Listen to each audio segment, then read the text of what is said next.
অস্ট্রেলিয়ার মাটিতে অস্ট্রেলিয়াকেই হারিয়ে ইতিহাস গড়ল বাংলাদেশ।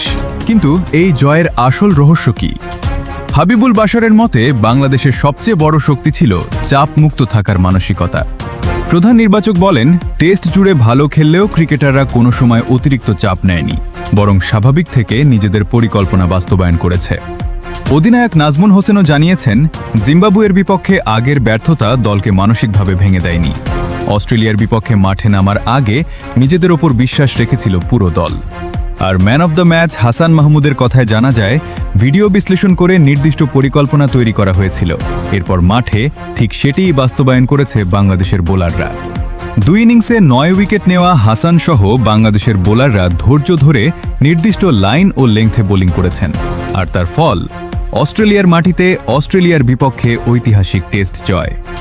সবচেয়ে অবাক করা বিষয়, জয়ের পরও বাংলাদেশি ক্রিকেটাররা অতিরিক্ত উচ্ছ্বাসে ভেসে যাননি, যেন সামনে আরও বড় কিছু অপেক্ষা করছে। তাহলে কি এটাই বাংলাদেশের নতুন আত্মবিশ্বাসের শুরু? আপনার কি মনে হয়? কমেন্টে জানান। সব খবর সবার আগে পেতে ফলো করুন MSB sports. BD like, comment, share করতে ভুলবেন না। ধন্যবাদ।